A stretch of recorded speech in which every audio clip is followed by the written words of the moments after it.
Howdy, y'all, and welcome to Beyond the Obsidian Veil. Today's video will touch on the Candlekeeper's Requiem, which will consider how a GM should prep before a game, and how to run the game at the table, exploring hexes and running combat. For prep, the Aether is in flux. So you'll see here with the Candlekeeper's Requiem, there are a few flavor texts specifically for the Ritual of Ascension. Let's read it. So, welcome, Candlekeeper, to the mystical realm of the Aether, a place where belief and imagination are not just concepts, but tangible forces that shape reality. As guardians of this world's mysteries and the guide to its many wayfarers, you play a crucial role in the unfolding narrative of Beyond the Obsidian Veil. The Ritual of Ascension is a cornerstone of the wayfarer's journey, serving as a bridge between Earth and the Aether. This ritual, marked by the haunting chant, is more than just words set to melody. It's a focal point for belief and imagination, essential elements that breathe life into the Aether. The chant, while varied in its form, serves a singular purpose: to concentrate the wayfarer's beliefs, enabling them to traverse into the earthly existence, from their earthly existence into the enigmatic realms beyond. Manifestation of their collective will, a beacon that lights their path through the Aether's shifting landscapes. So the Aether is in flux. That is the cornerstone of this game. The tenets that have created this universe are vying for power, and our wayfarers, the ones that you are leading, your faction, have been chosen to lead the universe into its next age of existence. As a keeper, you decide the age of existence and work with your faction to determine the scope of play, a one-shot, set of numbered sessions, or a campaign. So this is the never-ending story.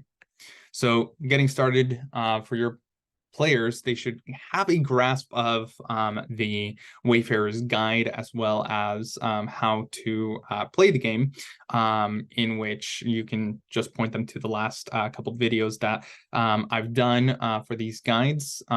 You'll see here I have a set number of things, such as the character sheets that we've created previously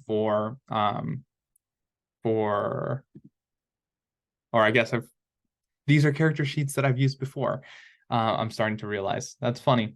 Anywho, as well as some dice rollers. I'm also going to be using dice here for this presentation. But anyway, getting started. The start and scope. As I mentioned, there are three ages of existence: the age of chaos, the age of order, and the age of creation. These are your gameplays: a fractured realm, an iron grip, an emerging realm. We're going to be looking at the age of order, and we'll see that we have a synopsis of the game, and let's say after a conversation with your faction, they decide on resistance strike, which is a one-shot. So everything related to this is to work with a resistance group to defend against the wardens with the province that you're at. So here is the little synopsis. Imperial Shadows. Players find themselves in Mithril. It's the continent, under the oppressive rule of the Lords of Order. There are steampunk elements that dominate the landscape with advanced technology and strict surveillance. Flavor text and will play a key role in how you create your province using a 12 by 12 grid. I've already created one for our purposes, but we'll kind of play around with how to create one. Just for the purposes of this guide. What is a guide without a few presentations?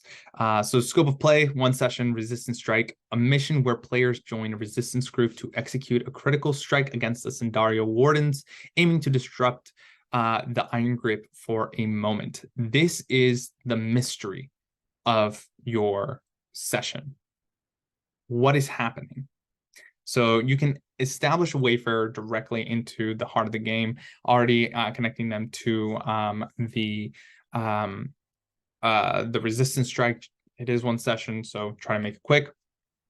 And then the adventure, identifying where the Sindaria wardens are going out and meeting them and fighting them to disrupt the Iron Grip for a moment. This could mean going to a settlement and releasing the nomads there, the sages from the Iron Grip that consumes them, or that grips them tight. So looking over here, there is the game descriptions for the ages of existence. To ensure that Candlekeepers can effectively run the session, this section provides essential details for the age, including item, character descriptions, along with mechanics for random events and interactions. As a keeper, you are called to set up this province. You'll see in the game description the key players and realm dynamics and random events that will determine interactions in empty hex zones when traversing the map. You'll also see the people in realm, which further provide detail on landmark appearance, services, settlements, dwelling, and notable characters. So because we are doing the Age of Order, here we see the Age of Chaos, the Age of Creation, but we are focusing on the Age of Order in Iron Grip. So again, all of this is flavor. You can take it, leave it, run with it. So the Lords of Order, these are the sovereign which sit at the seat of power. You see their description here and their agenda. You see something that's constantly going to show up are the Sindaria Wardens, which basically guard the realm and are your knights, but a little more oppressive. The realms of Theos in the Age of Order, situation mechanics. In this age, the realm is under strict surveillance with advanced technology and oppressive tactics used to maintain control. Players navigate through a world where rebellion brews beneath the veneer of order. And here is probably the most important part of the game description section. These are the random events. These are random events that you are going to be rolling throughout the game whenever a player lands their faction throughout the hex zone. So I'll show you here. This is the one that we're going to be playing with, but let's say you're traveling from here and you end up over here and it's an empty hex zone. There's no features, no landmarks, no holdings, no enemies, nothing. What you can do if they're searching around is roll a random event to see what occurs, just to create this tension of dread. However, if you're finding that your game has good momentum, you don't need to roll the random event. Just roll the random event whenever you feel there is a lag in the game. Something to note, this isn't, I'm not saying this is the way that games should be played. This is something that I found works and have just been very excited about. You'll see a lot of inspiration from Mythic Bastionland, which is coming out. Yeah, brilliant game. And I have taken a lot of inspiration in creating the provinces here from the realms there. So the people in the realm. This section provides detailed descriptions for each age of existence, focusing on aspects of walled settlements, which there are 3 different holdings. Well, technically 4. The seat of power, walled settlements, fortresses, and towers. Walled settlements are holdings that contain notable NPCs and services where you can go to a forge master and ask them to repair or build certain things. Additional NPCs can be found in walled settlements holdings, and you'll see here I placed a C page 198. These will trade and sell with you, offering their services in every age of existence. So because we did the Age of Order, you'll see that landmark appearances for holdings, dwellings, and temples, they are highly structured, featuring steampunk architecture with intricate gears, steam-powered mechanics, surveillance devices, propaganda posters are omnipresent. They're everywhere. So whenever your wayfarers travel to one of these locations, here's a little bit of detail that you can just add and throw, where you can just say, you know, they're super tall. You see a lot of glass and gears working with tubes interlocked with within the the landmark in the structure, sort of like that. Key features: order and cleanliness are paramount. The streets are well organized, and public behavior is closely monitored. So you can, within a settlement or a holding, you can maybe add a little bit of texture, letting them know that there's this feeling of being watched, where people are looking over their backs and trying to identify what is occurring in any given space, just because they're afraid. Services, offerings: Forge Masters offer services such as mechanical transport vehicles. So you can travel 3 hexes during travel within any given phase. We'll touch on phases and travel here in a second. This costs 500 and lasts a day, so a whole entire day. So do the math. You can travel 3 hexes per phase of travel. So 3 times 3, 9, because it's 3 hexes per phase. So you can travel 9 spaces, which is a whole entire day, and you just need to power it by using 1 imagination. Pretty cool. Unique services: Sandario Wardens are nomads who offer protection for 30 credits per day. So if you find a nomad, these are retired Sandario Wardens who will offer to take you to certain locations and will be your guide throughout the realm. Notable characters: you see the Lords of Sandario. These are seated throughout the province's holding, so you can meet the Lords of Sandario throughout. And then Mela, the Shadow of Resistance, is skilled in espionage and is located in a holding. You can just place her randomly anywhere you'd like. So those are the flavor, but how do we actually create a province?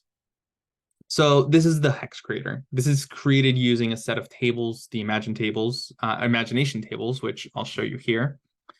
And you use these tables basically for everything. For the imagination tables, in order to determine the landscape of your hex, you simply roll 2 d6s, take these out, and add 2 d6s. We get 1, which is barren, and then 3, valley. So when you go to create your 12 by 12 hex grid, you'll see that I wrote, if I can find it, there we go. You'll see that I wrote that terrain variety: wilderness hex zones make up 4 by 3 spaces on a 12 by 12 grid. So you can always play around with this.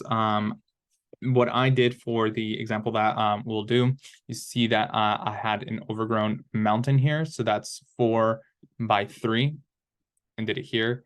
And vaguely it all resembles that. I did sparse valley, sparse forest, still forest, but I kind of reconstructed it in a way that makes sense for the game that I was playing.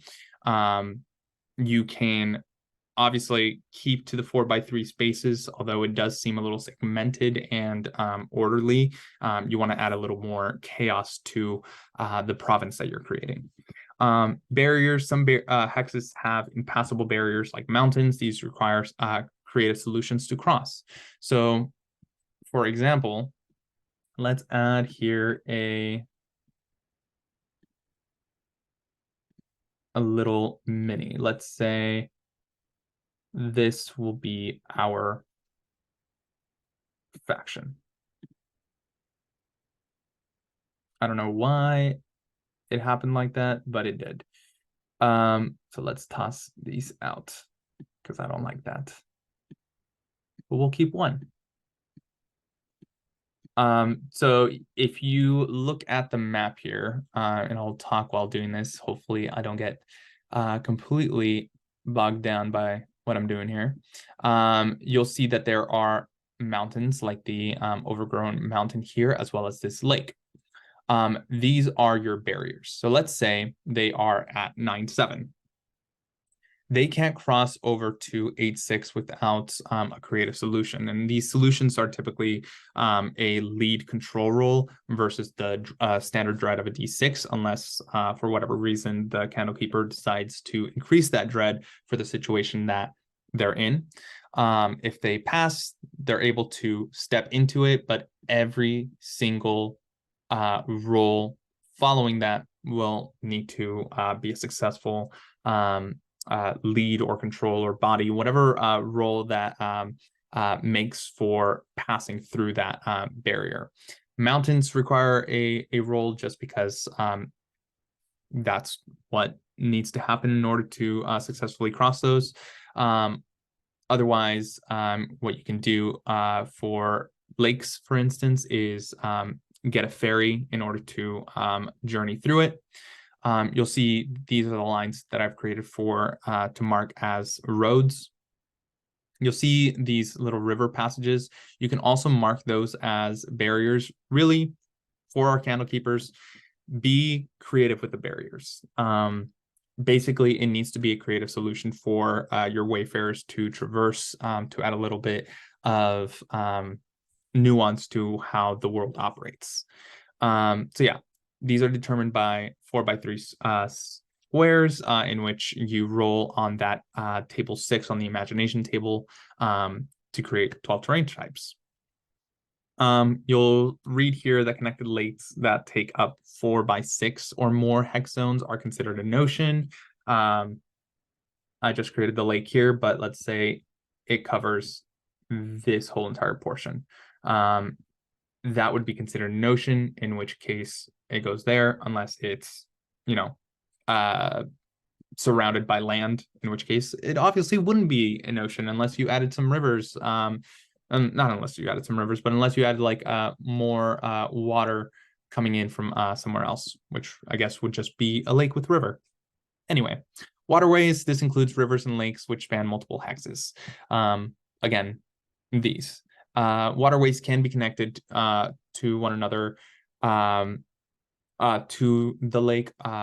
Something that I've seen people do is connect the waterways to each settlement. So there is like a clear passage as to where things are going. I did that with the roads just to kind of mark this is more of an established settlement. There are roads that exist here which lead to one another. So the hex map. You'll see that I've referenced 12x12 grid. There is a seat of power. Each of the 9 provinces features a seat of power around which story and geography revolve around. Placing all of these, like the seat of power, the holdings, enemy zones, landmarks, is all determined by a 2d12 roll. So let's say we're trying to place the seat of power, and I rolled 4 and a 4. Very easy, actually, because what we can do is go 1, 2, 3, 4 across, and then 4 down. 1, 2, 3, 4, landing here. So our seat of power would be here.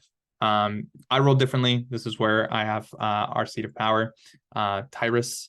So I rolled a what is this? 1, 2, 3, 4, 5. I rolled 5 and a 2 on my d12s.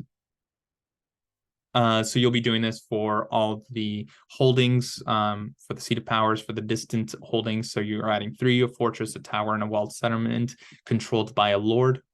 See page 137. These should be spaced out across the map and connected by a river or a road when approaching. See local mood, which we'll be touching on later. Enemy zones, scatter 6 enemies. We'll be touching on the monster guide here in a bit. Landmarks, discovery, place D6 of each type of landmark. So when we're creating a hex map, we are going to be rolling D6 on each of these different landmarks. So we have 5 different landmarks. We have dwellings, temples, monuments, perils, and ruins.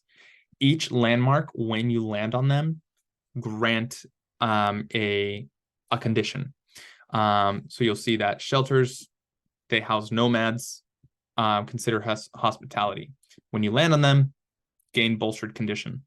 Temples, home of sages, consider hospitality, and we'll touch on hospitality here, and then gain the focus condition. For monuments, wayfarers can spend a temporal phase for recovery. See page 25 for recovery rules. The basics of that is after combat, you get to recover basically half of what you lost, and then after a full night's rest, you get to recover everything.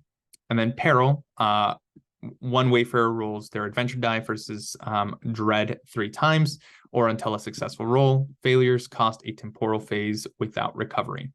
That means a phase of the day goes by. So let's say we placed a peril down here, and a peril can be basically anything. I believe I have a peril over here. Yeah. Unstable whispers is this peril. So when the faction lands here, this whole entire segment of this dank valley they're starting to hear these whispers. And you can even kind of go back to where you wrote it, the dank valley. So fleeting thunder appears across the sky, and flashes of lightning. Of course, it's streaking it white. You see below you there are these aromatic grasses, and in the distance, with each thunderous roar, unstable whispers reside. So during this, you're going to have your wayfarers roll their adventure die, or one wayfarer roll their adventure die versus the dread. If they fail, that means they lose a temporal phase here. So one of the 3 days is lost. So failure 1, faction takes the difference in stress. So if that person lost, let's say the dread of that place is a D6, and the adventure die of our wayfarer is a 2. I will have them roll. Oh, and that is a failure. So 6, but we get to roll that 6 again. Okay, so 6, 7 minus that 1. So they incur 6 stress, the whole entire party. Ask them to roll again. If let's say they fail again, well, let's see what happens. Okay, they succeed.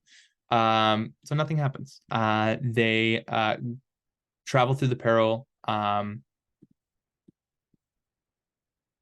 They go to the next hex zone unimpeded. Yeah, once they land here, they do get or if they succeed, they get the protected condition. Otherwise, it's failure. They spend their whole entire day. Traveling through a peril counts as traveling blind, and you get to roll the traveling blind roll, which is a D6.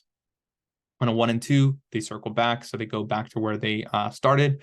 On a 3 or 4, they drift to the left hex, and on a successful one, they go forward as planned. Ruins. Ruins are fun little side missions where they can go down into a site that has been created. And we'll look at sites here. And actually, I won't open it until we touch on sites. But that is the Cannon Keeper's Province worksheet. You'll see a lot of this basically just reiterates what I've been speaking on. A zone contains a hill that can overlook adjacent hex zones, providing loose information of those zones. Additionally, a trek to a holding or landmark from a known zone, a previous hex zone the wayfarers came from, will return them back before dark. So let's say they started here at Nyhart and traveled 3 spaces over here. Before nightfall, they can quickly return to Nyhart. Pretty cool, pretty nifty. You'll see here, these are the rulings for placing each holding, each landmark, and how to create the wilderness hex zones. How to place the enemy, and how to number them, E1 through 6. Yeah. So each hex zone is a zone. Wayfarers can move 3 spaces in a day. You'll see that each phase is a time of day. There is dawnlight, duskfall, and starwatch. A faction on foot treks 1 space. To gallop on a horse is 2 spaces per phase, and to ferry is 3 spaces. So let's say dawnlight, they're traveling on foot. They're traveling on foot. They can move just 1 space. That's dawnlight, duskfall, starwatch. And if there's nothing here, and they're ending their zone here without searching for anything, then you can either roll on the random event or let them rest. Although because they are rolling on, they're resting on a empty space in the wilderness, you will have to roll that random event. This reiterates what I was speaking on. So when landing on an empty hex that holds no landmarks, enemy, or holding, and you end a phase there, to explore it, you'll roll a random event on your Age of Existence. Wayfarers can locate specific hex features by rolling a lead survival check versus the standard D6. And what I mean by that, so a zone containing a hill that can overlook adjacent hex zones. Let's say they are traveling and it's duskfall. They go here to duskfall and they want to basically search. What they can do is roll their lead. Let's say the lead is a D8. Their lead versus the dread of a D6. I don't like that one. I want it to fail. Okay, 5-5. That's still meet and beat. So what they would basically get, if they succeed, they will be able to basically see the... I'm trying to get that off. Oh, well. They are basically can see the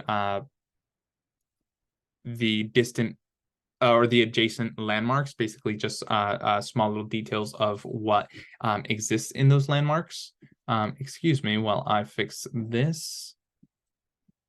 Wonderful. Great. Sweet. So yeah, they can see their adjacent landmarks, basically just shadows of what is around them. So if there is a dwelling, you might say there is a shadowed building from afar. Doing this will reveal landmarks, dwelling, or holdings, or enemies. This is for factions that are avidly looking for things, knowing that there are things that occupy their nearby spaces.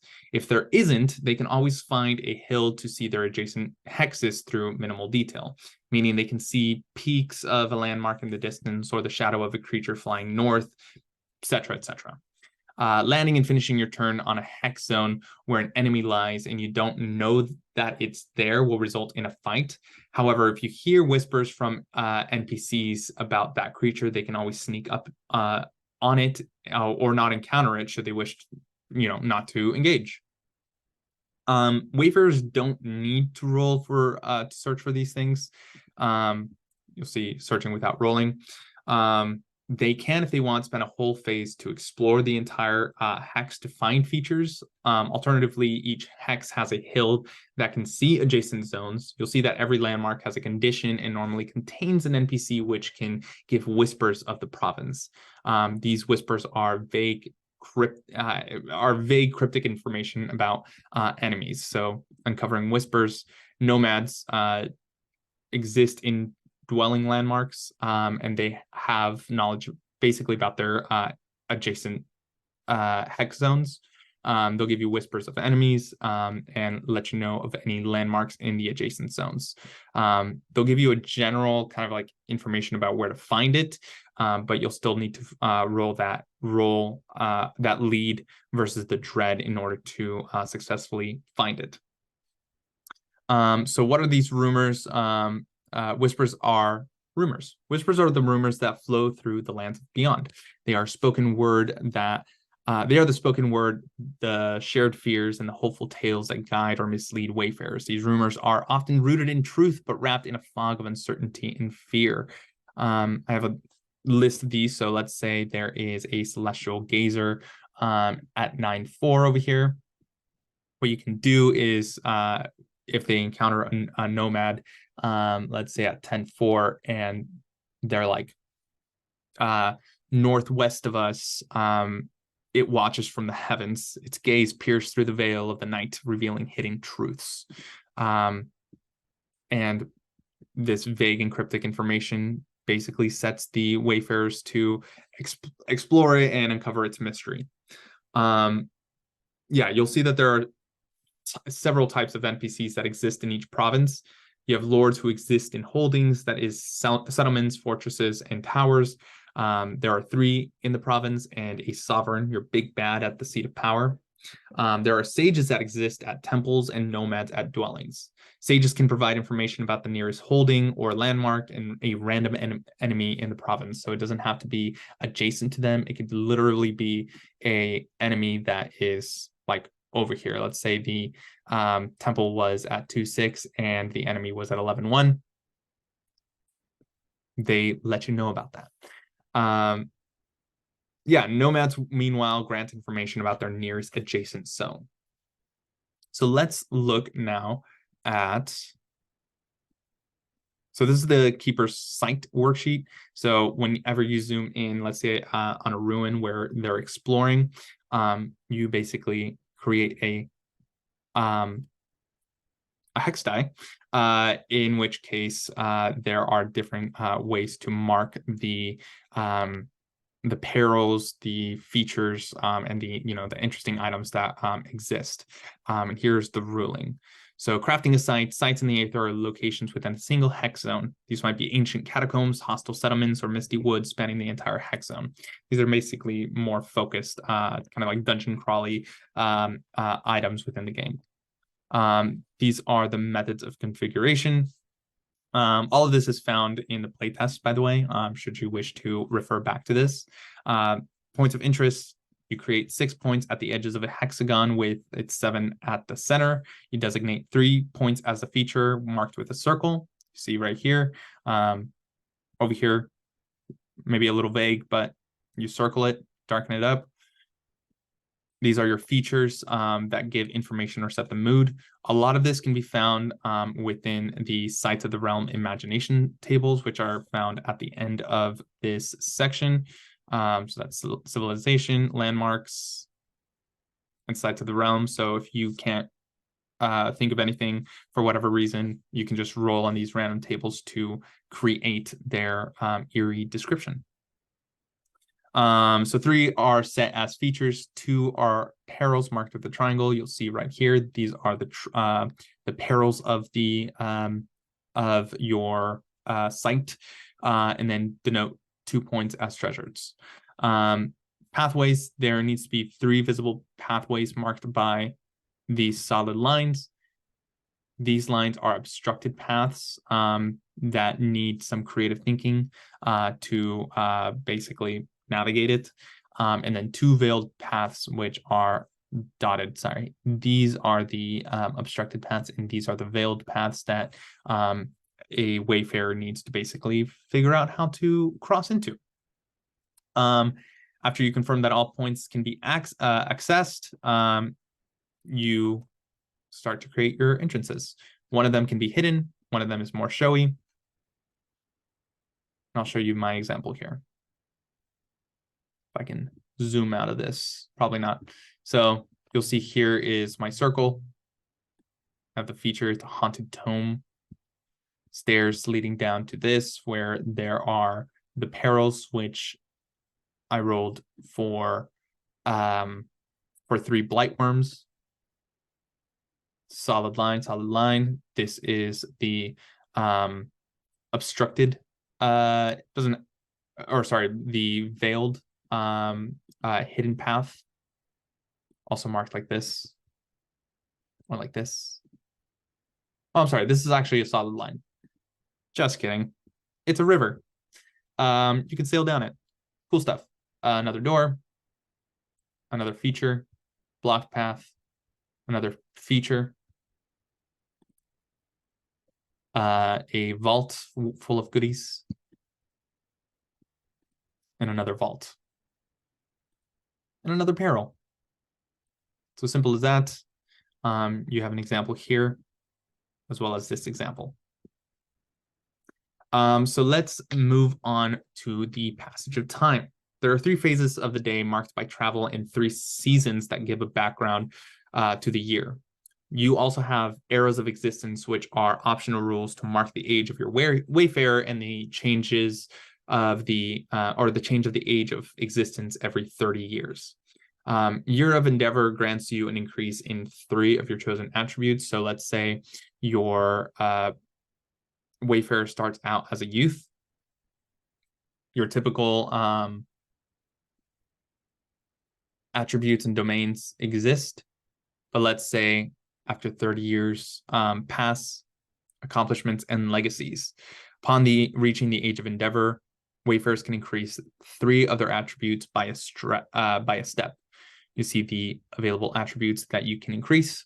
So let's say I want to increase my shoot, strike, and my control. So my D8 would now be a D10, my shoot a D6, my strike a D10. And when they enter their twilight years, they get to increase 1 of their domains by a step: body, spirit, or mind. So if I would choose my body, it would be from a D6 to a D8.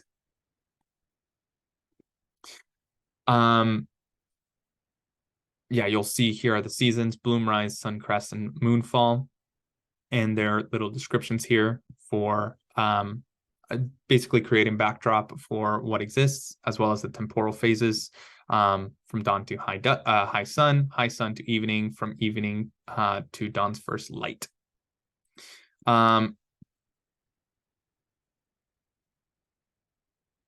Yeah, now let's say you end your session and it's during a campaign and you hit the end of a game playing the game you're playing, and you talk to your wayfarer, your faction, to decide on how to move forward.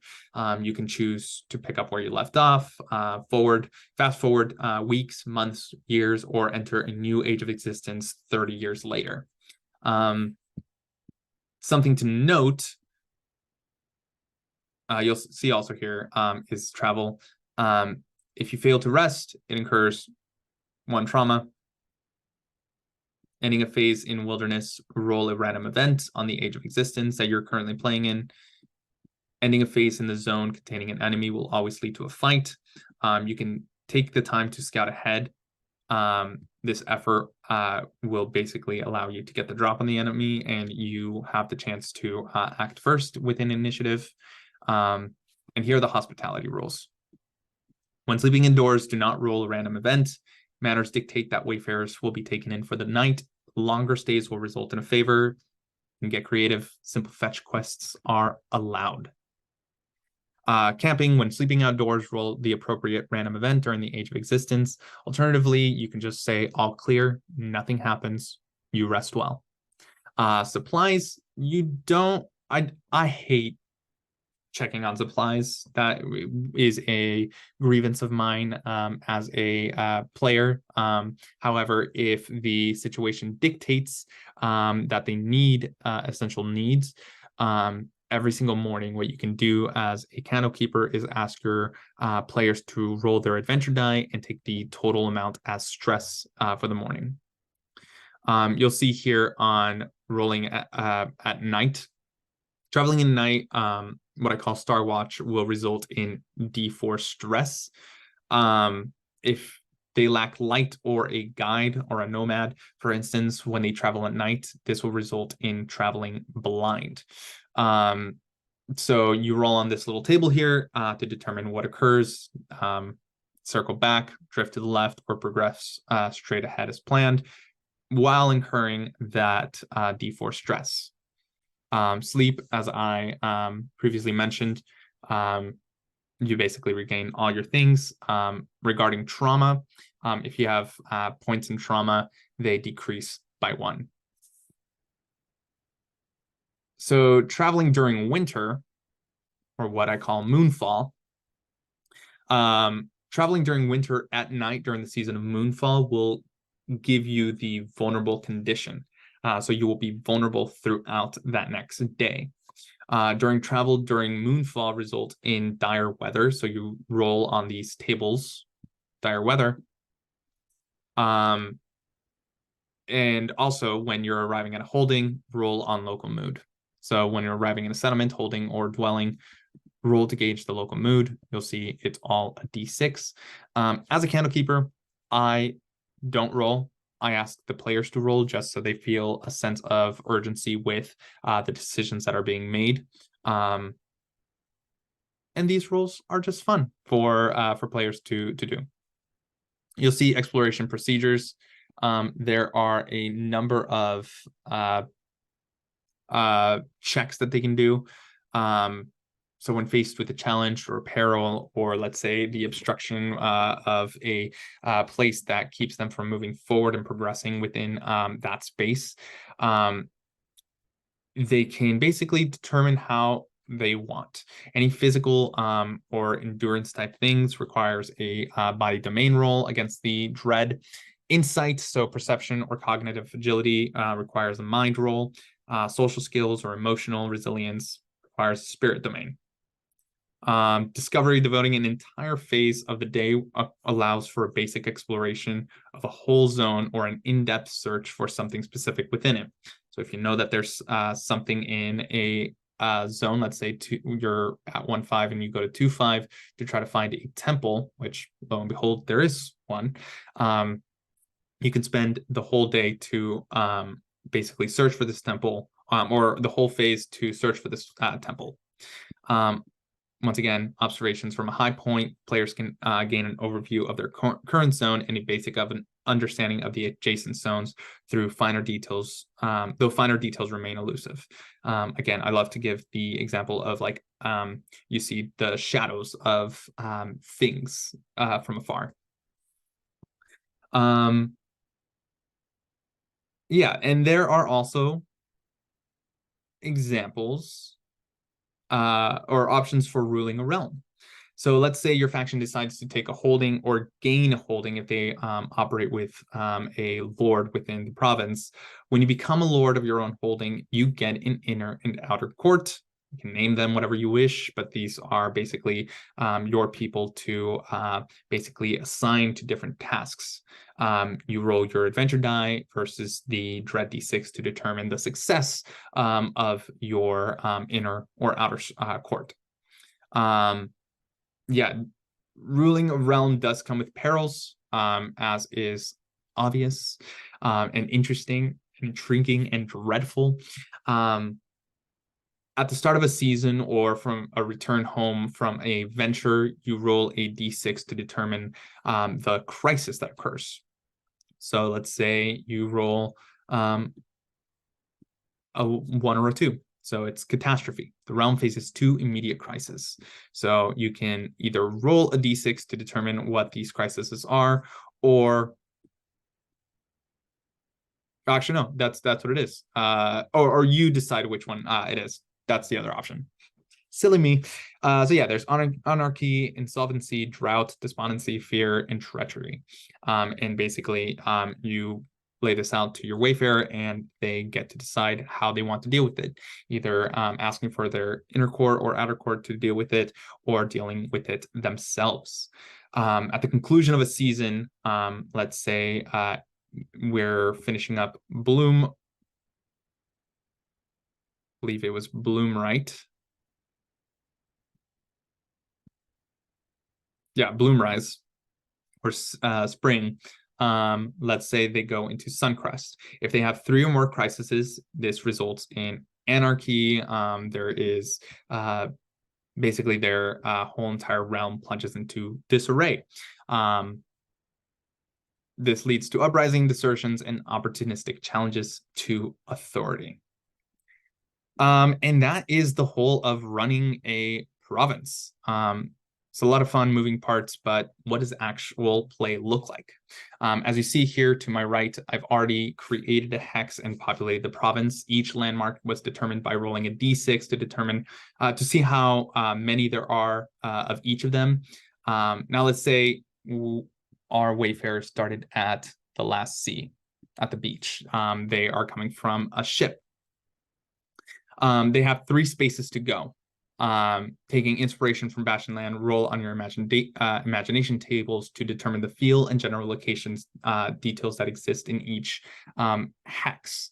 or the relevant table based on your hex. And it looks like we've rolled, let's see here, 2d6. I'll actually roll them physically. A 2 and a 2. Let's go down to, since we are at the beach, we'll say there is fleeting wind. Spray of the ocean hits our wayfarers. The sky is a glittering haze, most likely from the gentle fog that's probably rolling through. The sun hitting up above. The water to our left is a muddy, glassy type, and this is mostly seen the closer we get to the forested areas where the water is licking up, high tide, licking up into the grassy area of the portion of this place. So simple as that. You roll and determine what these things look like. We can say that the wayfarers forgo searching in their immediate space, or actually, we can spend this phase searching without a roll to find a hill that shows the nearby hexes. So let's say they spend the whole entire morning. So duskrise, I believe it was dawnlight. They spend dawnlight searching, and they find nothing. I don't think there's anything in their available hexes. Nope, nothing. So that was dawnlight. They go to duskfall, and they travel to, let's do 9-8. And then Starwatch at night, they go to 8-7. And it looks like there is a dwelling. As a candlekeeper, you will know where these things are. I've kind of created it, so we're kind of just moseying about, not really knowing what is occurring. So we are going to use, let's roll again for this portion. Actually, I've created a little portion here for Sparse Valley. So we see that the sky here is a violet aurora. There is a small little waterway with teal mirror water. The weather here is kind of a hot drizzling. You feel stinging shrubs down below, while dutiful rodents scurry about. Okay, so we're going to roll Enika's lead, which is going to be a d6 against the dread of a d6, to see if we can find this dwelling.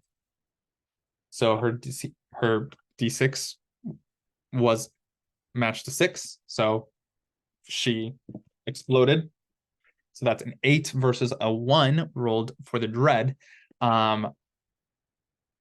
I'm using 2 different ones to determine which one's which. The black one is our character. The white one is the dread. And so they find this dwelling. When searching for a dwelling, searching for a landmark, once again, we are going to be rolling the local mood to determine what is going on. Some of these only apply for holdings, but let's see. Here, I'll roll on this dice roller. Exit out this one. We got a 3. There is a sense of things in decline. This says citizens are in a state of peril and are leaving or seeking shelter elsewhere. What this can look like as they approach the dwelling, which has an expansive ballroom, we can say that the landmark around them seems to kind of just be in decay. There's the grass around them seems to be dying. There are barren trees. You're kind of entering this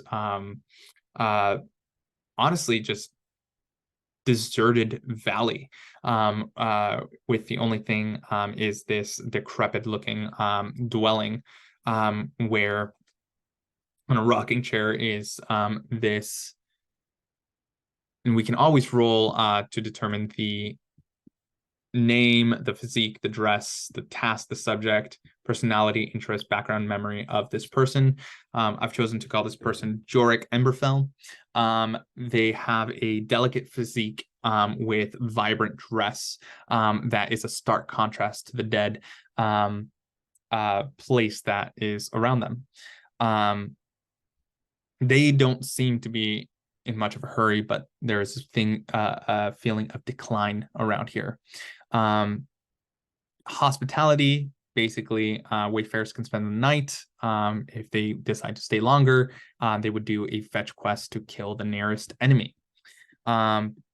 Unique services, this is a retired warden. So if the wayfarers want, they can pay them 30 credits per day. It can be found in dwellings. We're not going to focus in on the actual interaction. We're still going to be looking overhead, but as a keeper, this would be a perfect opportunity to kind of just focus in on Jorik Emberfell and the interaction with the wayfarers. Dwelling, if they land on dwelling, they gain the bolstered condition. If you need a reminder about the bolstered condition, the bolstered condition basically allows, here they are. Bolstered gives an advantage to spirit and lead checks. So their next lead or spirit check grants them that advantage. So they roll 2 and take the highest. Let's go back to our imagination tables. Here we are. Yeah, so we rolled on the local mood and we've described the setting of the hex by rolling on the dwelling table. You'll see that there are landmarks, which each landmark being written down. So for dwelling, we could have rolled 2d6 to determine a general kind of description of what the dwelling looks like. And I landed on expansive ballroom. So when they enter, they see this expansive ballroom in this dwelling. Who knows why? We can also populate the dwelling with an NPC, rolling to see what they look like and how they behave. Now, a nomad will give them information on their adjacent hexes. Be strategic about how the interaction goes. If the wayfarers ask, great. If not, there's no need to disclose this information, but let's say the interaction is favorable and they reveal nothing about the adjacent hexes, because the adjacent hexes, as we see, there is nothing around. So it's just a general conversation. But let's, but due to hospitality, this allows them to rest. So they rest. And a note, I should have said this before, but wayfarers can fast travel basically through hex zones they've been before to rest at locations. So if we didn't find this dwelling, they could have returned from the end of the day to their ship before night. So 1, 2, 3 to the ship without spending a whole entire day. Also, you'll see I didn't roll on random events during Duskfall, during 9/8. You can, if you feel the game is slowing, to create a sense of dread. So if they explore a hex, ask them to roll a d4 to see the random event. Otherwise, you can do it when the end of the day on an empty hex during Starwatch. So anyway, the night comes, morning rises, the wayfarers wish the NPC adieu, and they move to 7/7, which you see is a mountain, and therefore a barrier. You can ask for a roll or have them go elsewhere. So they decide, oh, there's a mountain. We're gonna move elsewhere. So they move over to 7/8, and then 6/7. Now let's roll for the environment here. A 1 and a 4. So glittering mist. You'll see that we're approaching a lake here. So there is a glittering mist that seems to be spraying from the nearby lake as it rolls onto this place. For the water, 5/6. there is this silver fog that seems to be encapsulating the area. The weather is there's faint sunlight that's piercing through the fog, and the flora is, you see towering shrubs nearby where the lake meets the beach. And then they move to and land here to search the area. We'll say it's going to be Arden this time. That's going to be rolling his lead, his D4 against the Dread. So he rolled a 1, which is a failure. It is a critical failure, however, because it's searching, we're not going to be doing anything. Recall that in every single failure, they do accrue teamwork points. So they can be using those teamwork points to up their score in order to win, or just saving them up to do some cooler things later on. So he finds nothing in this hex in Sec 7. And at this time, we'll be rolling a random event as they pause to search for a hill. So the random events table up here for the Age of Order. See if I can zoom in here. I cannot. That's unfortunate. But we're rolling that D4, and we land on a 2. Technological anomaly. As we're searching for a hill to overlook the adjacent zones and to kind of just get a understanding of what is around them, they see the distant horizon, the mountains of this forested mountain over here. Allmaker mountains, sure. And as they're approaching this hill, surrounding this place with several swords, stone swords being pierced at every spot in a half moon, half crescent shape, almost as if a sage built this. At the center where a pedestal is, they see a clock ticking. And at the top seems to be this piece of advanced, possibly malfunctioning compass. And basically this technological anomaly will lead them to their next monument. So that is up to you whether or not you can tell them that it leads to the next monument or the nearest monument, or you can just let it be. Doesn't have to be as detailed as I gave, but that is an example of what you can do. So for the last phase, they end the day. They are going to a fort. So they came from here. They went 6-7. Boom, 6-6. Then landing here at Fort Gulch. They are approaching a holding. So let's roll the local mood. We'll do it here. 2. Occupied by a looming or recent crisis. Roll on a random event. So let's roll that. 1.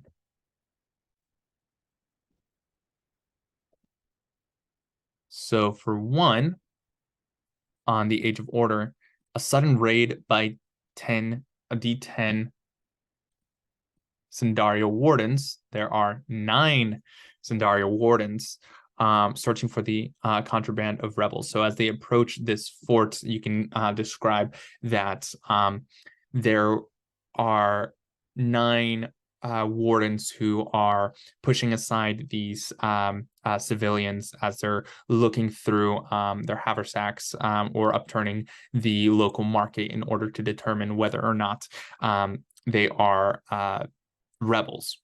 You want to sprinkle these little tiny moments in, not tell them outright what is the Age of Existence.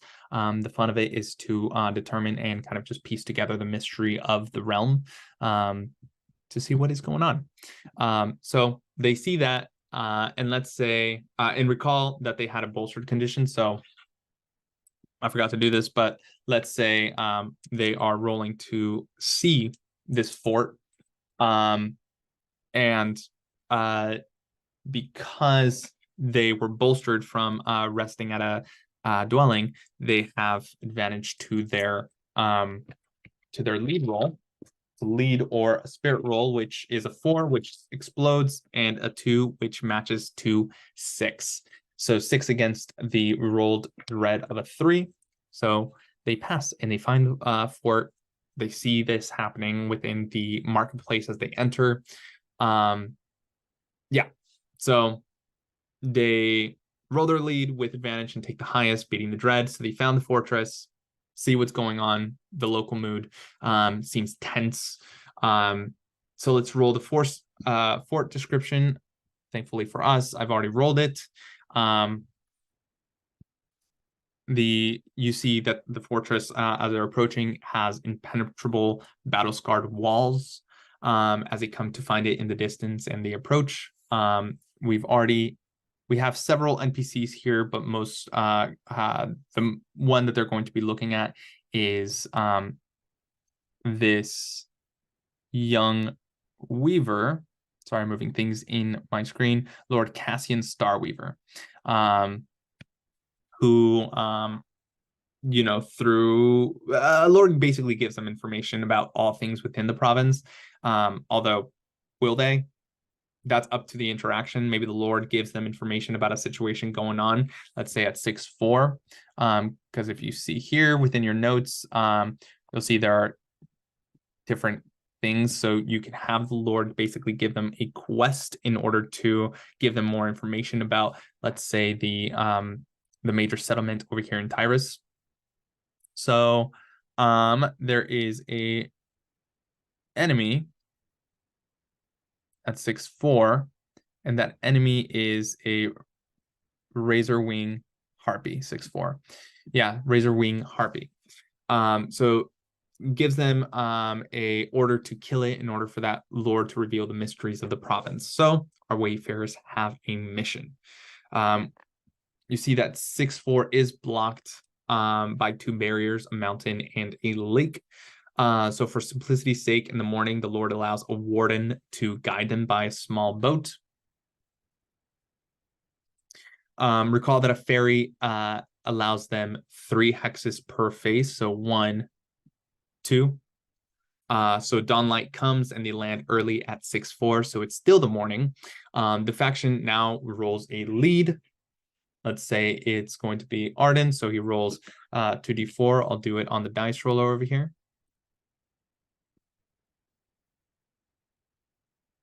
4 against the dread, which is also 4, meet or beat, so that passes.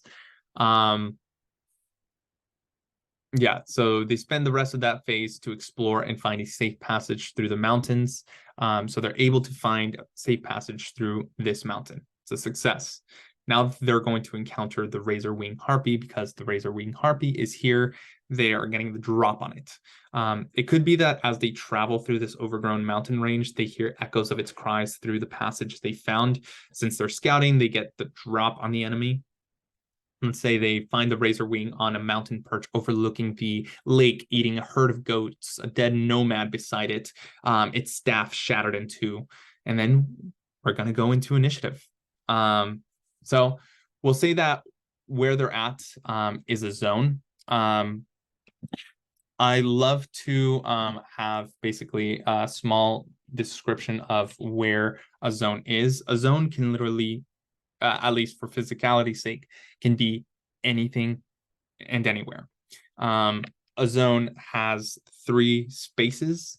There are a total of 5 spaces in total. So there's engaged, which is melee combat, close, which is action feature or spell action feature, and small ranged items. There's nearby, which is your ranged, your proper ranged combat for bows and crossbows, as well as there's far, which is adjacent to the zone you're in, which is also perfect for ranged. And then there's out of range. So a total of 5: engaged, close, nearby, far, and then out of range. But there's only 3 within the zone that you exist in. So yeah, let's say that they're nearby it. I'm gonna mark these 2d6s as Ardent and Inika. They're going to be at the edge of the zone with the Razor Wing, which is going to be a d4 at the edge of the zone, overlooking the mountain, kind of or overlooking the lake on the perch of this mountain. So that means that both their characters are 2 clicks away from being engaged. Now, let's say Arden has 2 daggers, which I believe he does. Yeah, 2 daggers, and he decides to go slow. The enemy is also going slow because it's completely unaware of their presence. So the PC sides go first, and then the enemy. Godric is, or sorry, not Godric, Inika is going to go, will aim. So that means Inika is going to go last in initiative. Very last person in initiative. So since everyone is going slow, we give the initiative order over to Arden. So Arden has 2 actions to perform with 5 AP. He started with 3 AP, 3 action points. And since he went slow, he now has plus 2 AP to use with a total of 5.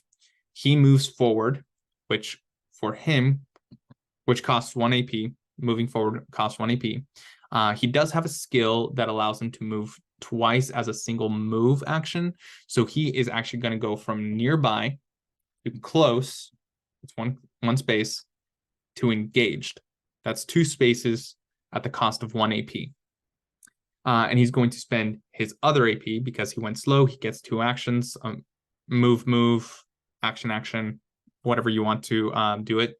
Move and action are basically your typical thing. You can do 2 actions as your turn if you decide to go slow. He's going to spend 1 AP to do a multi-attack. Since he has a dagger, it grants him multi-attack at the cost of 1 AP. So this brings his AP pool down to 3 because he moved once and then he attacked. He did his multi-attack at the cost of 1 AP instead of the regular 3 AP. So Arden is going to roll his strike. And we see here his strike is a D8. So it's going to be reduced from a D8 to a D6. So he's going to roll 2D6 against the enemy's dread of a D6. So let's say this is the first strike. 1 against the dread of a 3. Or sorry, the dread of a 2. That means he failed that first roll. We'll say this side is Arden's second strike, and this side is the dread. Okay, that's not fun.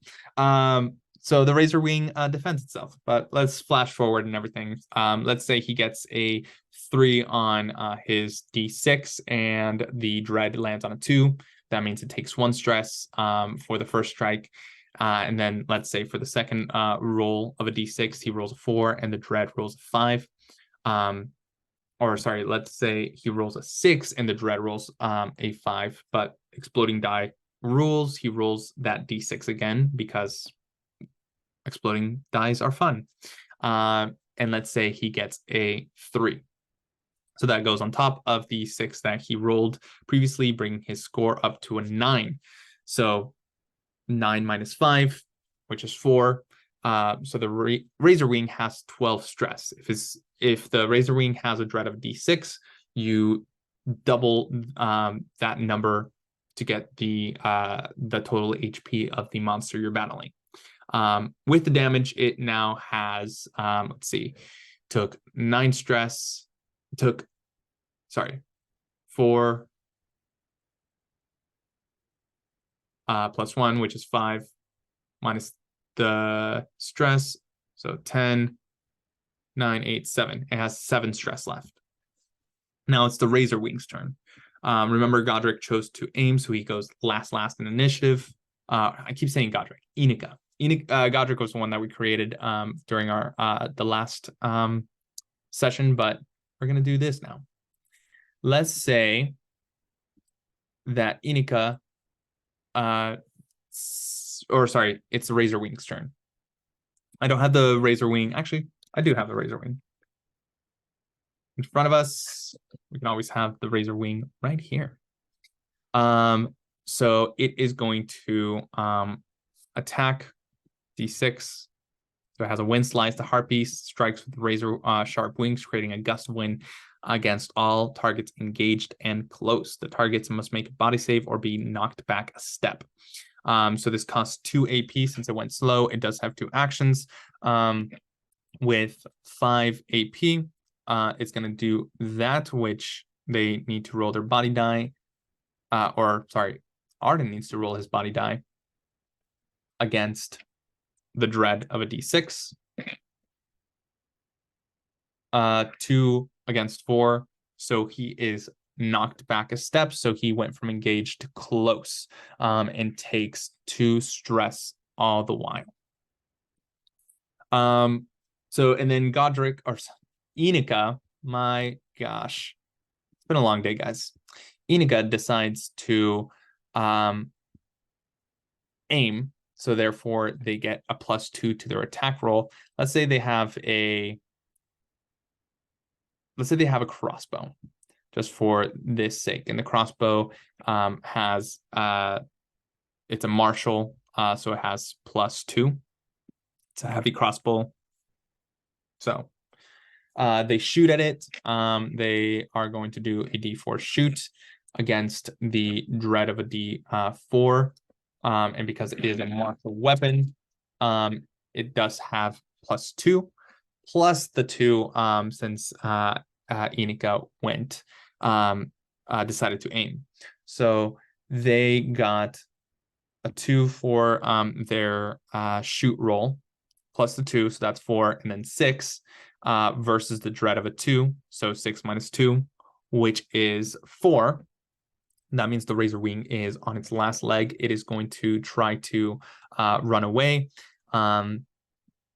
Because it's close to Arden, Arden doesn't get a attack of opportunity with this, but it is the top of the round. So a combat scene is the whole entire the rounds that encapsulate it. There are rounds which basically have turns. A new round starts up at the end of the last person's turn. So since Godric was last, it is the start of a new round. So let's say not Godric, Inika. I'm going to change the name to Godric now because I keep saying Godric. So Godric, stones. It doesn't matter. So Godric is going to decide to go fast. They see that the Razor Wing is attempting to go fast and run away, which is going to, because it pushed back Arden, is just going to leap off the cliffside to dive away from them. Seeing this, Godric aims the crossbolt and shoots at it again. But it's going to try to do a... Ooh, no, they can't. Well, actually, they're going to mark prey, and they have to roll their mind to see if they succeed. So mind D6 against the dread of a D6. 5/5, so that meets and beats. So now that Razor Wing is the quarry of Godric. So the target is considered vulnerable. So -2 to their defend to Godric's attacks for 3 rounds. They have advantage D10 on all rolls against the specific target. So that helps out. They are rolling their shoot with a D10, advantage D10. So let's roll the 2 and see which is highest. So that's 6 on the shoot, +2, so that's 8 against the dread of the Razor Wing, which the Razor Wing has rolled a 1. So that's 8 minus 1, shoots it, lands in its throat, and kills the Razor Wing. And that's basically it for kind of the example. Let's say the Wayfarers decide to go back with the warden that they have, or the warden was waiting for them back at 5-5. They get to sail back to Fort Gulch and discover some mysteries about the province. Yeah, that's it for exploring a province and what combat looks like. Wayfarers should investigate the mysteries of that age, adventuring all the while through dreadful encounters and interactions. This is the Mad System, a game beyond our own that's riddled with mystery, adventure, and dread. Good luck, Wayfarers. Good luck, Candlekeepers, with running your province and encountering all sorts of dreadful experiences. And I'll see you next time.